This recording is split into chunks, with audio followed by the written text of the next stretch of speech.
మార్కనాథ్ రెడ్డి గారు మరి ఇప్పుడు మాజీ మంత్రివర్యులు పెద్దలు పూజ్యులు దాడి వీరభద్రరావు గారిని మానసిగా కోరుతా ఉన్నాను.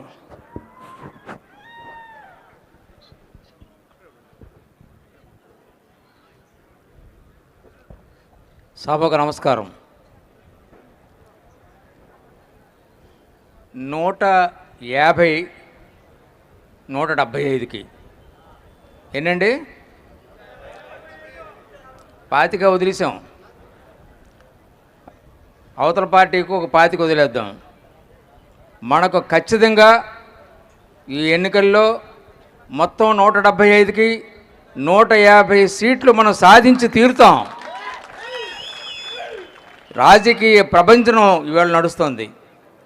ఎక్కడ చూసినా ఈ ప్రభుత్వాన్ని దించేయాలి, ఈ ప్రభుత్వాన్ని ఉంచకూడదు, ఈ ప్రభుత్వం కొనసాగితే మన బ్రతుకులు నాశనం అయిపోతాయి, మనల్ని బిచ్చగాళ్ళ కింద చూస్తున్నాడు ఆయన, సంక్షేమ పథకాలు మీకు ఇస్తున్నాం, మీ చచ్చినట్టు మీ ఇంట్లో కూర్చోండి అనేటువంటి డిక్టేషన్ అక్కడ కనబడుతుంది. ఇటువంటి అరాచకమైనటువంటి పాలన, అటువంటి నియంత్రితమైనటువంటి పాలన ఏనాడు కూడా స్వాతంత్రం వచ్చిన తర్వాత మనం చూడలేదు, కానీ విని ఎరగలేనటువంటిది. అటువంటి పరిపాలన మనం తుదముట్టించాల్సినటువంటి అవసరం ఉంది. ఏమాత్రం మనం కన్నురెప్ప కూడా వేయకుండా మనం పని చేస్తే మాత్రం తప్పనిసరిగా ఆ 25 సీట్లలో కూడా ఎన్ని వస్తాయో వాళ్ళకి తెలియనటువంటి పరిస్థితి తీసుకురావాలి.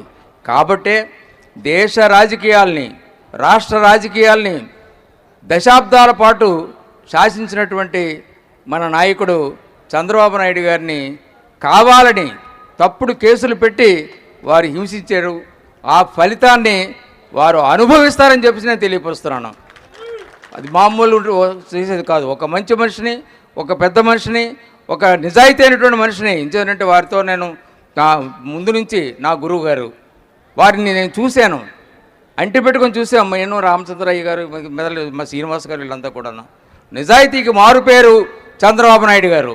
ఎక్కడా కూడా ఏమాత్రం కూడా స్కోప్ లేకుండా ట్రాన్స్పరెంట్గా ప్రభుత్వం ఉండాలి అని ప్రతి డిపార్ట్మెంట్ని కూడా శాసించినటువంటి రోజులు ఈ ప్రపంచంలో ఎవరు కొడుకి ఉండవు. అటువంటి చంద్రబాబు నాయుడు గారిని శాసించారు. అంతేకాకుండా ఈవేళ లోకేష్ బాబు కూడా బాగా ఇంప్రూవ్ అయ్యి ఆయన ప్రజల్లోకి వెళ్ళి, ఆయన జనాల్లోకి వెళ్ళి ఆయన మాటలు మాట్లాడుతుంటుంటే అది కూడా సహించలేక ఆయన్ని కూడా ఇబ్బంది పెట్టడానికి ప్రయత్నం చేస్తున్నారు. తప్పనిసరిగా వీరిద్దరి నాయకత్వాలను కూడా ఈ రాష్ట్రంలో తనకి అధికారం రాదేమో అన్నటువంటి భయంతో ఆయన ఉండడం అనేటువంటి జరుగుతోంది. కాబట్టి అందరికీ కూడా మేము అప్పీల్ చేసి, నేను కూడా మరి గతంలో నేను 32 సంవత్సరాలు తెలుగుదేశం పార్టీలో ఉన్నాను, 1982 నుంచి. దురదృష్టవశాత్తు మరి 10 ఏళ్ళు దూరంగా అయిపోయాను. ఈవేళ అటువంటి సంఘటన బాబు గారికి జరగడంతో నేను మా కుటుంబ సభ్యులందరం కూడా చాలా బాధపడి బాబుగారి చెంతకు చేరి బాబుగారికి అండగా నిలబడాలనేటువంటి ఉద్దేశంతో ఈవేళ పార్టీలో మళ్ళీ మీ అందరం కూడా చేరడం అనేటువంటిది జరిగిందని మీ అందరికీ మనవి చేస్తూ, మరి తప్పనిసరిగా చంద్రబాబు నాయుడు గారిని ముఖ్యమంత్రిగా చూసేటువంటి రోజులు వస్తాయి.